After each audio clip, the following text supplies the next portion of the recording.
देखा है। और उसके बाद देवयानी अपने घर आई। घर आने के बाद उसने सारी बात बताई अपने पिता को। पिता को बड़ा बुरा लगा, क्योंकि एक ब्राह्मण होते हुए और यदि अपमान हो तो वहां रहना उचित नहीं है।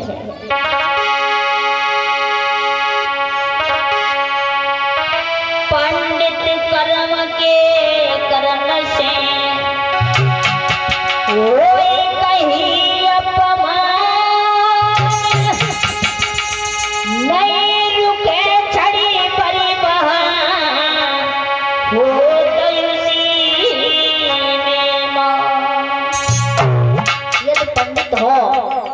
जाति के ब्राह्मणों जहाँ अपमान हो उस जगह पर एक क्षण रहना उचित नहीं है। गुरु शुक्राचार्य ने अपनी बेटी का हाथ पकड़ा और लेकर चल दिए। बृहस्पतिवार को पता चला गुरु घर से निकल गए। रास्ते में पहुंचे, दोनों हाथ जोड़े, क्षमा करना गुरुदेव, मेरी बेटी की गलती में मैं माफी मांगता हूँ और मेरे घर चलो। तो जवाब दिया, सुनिए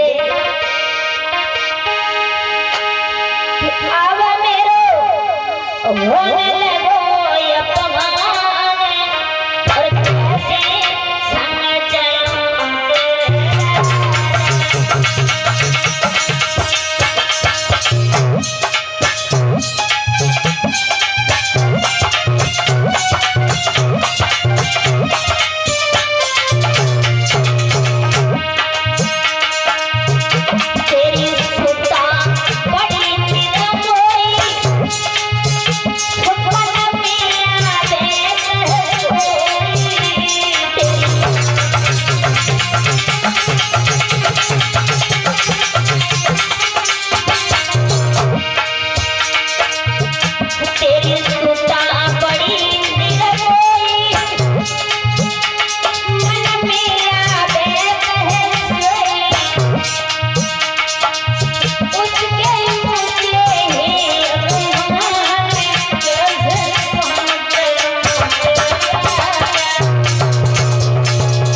शुक्राचार्य कहने लगे हैं,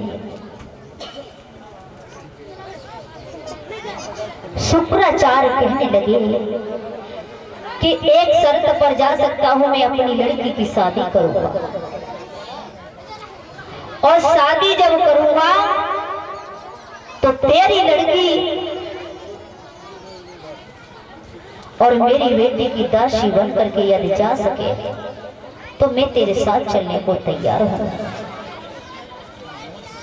उसने स्वीकार कर लिया और कहा कि बिल्कुल मैं अपनी लड़की को दासी के रूप में भेज दूंगा।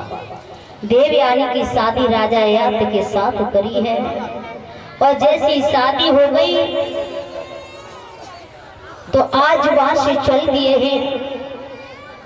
जैसी ही भैया शादी की है और शादी करने के बाद विदा जब किया है तो बृहस्पतिवार की पुत्री शर्मिष्ठा को दासी के रूप में भेज दिया था। शुक्राचार्य ने एक बात कही कि लाला, इसे कभी भी अपनी सेज पे मत आने देना, क्योंकि इसके लिए हम तुम्हारे साथ भेज रहे हैं। तो इसलिए भेज रहे हैं कि हमारी बेटी की ये दासी बनकर जाएगी। जैसे उन्होंने कहा है उसके बाद देवयानी चली आई और देवयानी आने के बाद बड़ी अच्छी तरह से जीवन को काटने लगी। जैसे ही जीवन को काटने लगी है देवयानी, तो इधर देवयानी के 2 पुत्र पैदा हो गए। और शर्मिष्ठा ने देखा तो बड़ा बुरा लगा, छिप करके पहुंची राजा यति के पास। कहने लगी कि दहेज में जो कुछ मिलता है वो किसका होता है? जवाब दिया दूल्हे का। राजा याद समझ गए, छिप छिप के मिलने लगी। और जब मिलने लगी है तो शर्मिष्ठा से 3 पुत्र पैदा हुए। बच्चे बड़े हुए। देवयानी ने पूछा, बेटा तुम्हारे पिता का नाम क्या है? तो बताया राजा याद। शुक्राचार्य को बताइए तो शुक्राचार्य ने श्राप दे दिया। जब श्राप दिया है तो वापस लौट कर आए, क्षमा मांगी है। और उसके बाद कहा कि हे देवयानी, मुझसे बहुत भारी भूल बन गई, बहुत भारी भूल बन गई देवयानी, मुझे माफ करना। शुक्राचार्य के पास गए। शुक्राचार्य ने कहा, अपने किसी बेटे से आयु मांग लेना, यदि मिल जाए तो देवयानी के पुत्र ने मना कर दिया। शर्मिष्ठा के पुत्र ने कहा कि पिताजी, आप जवानी की तो छोड़ो, जान भी अगर लेना चाहो तो जान भी मेरी हाजिर है।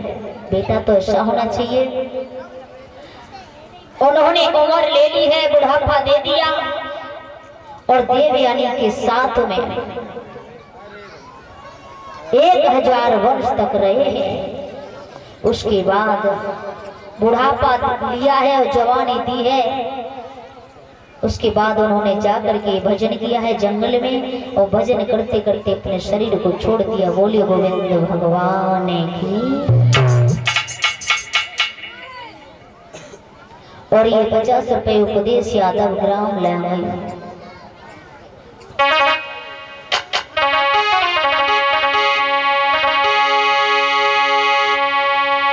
अब की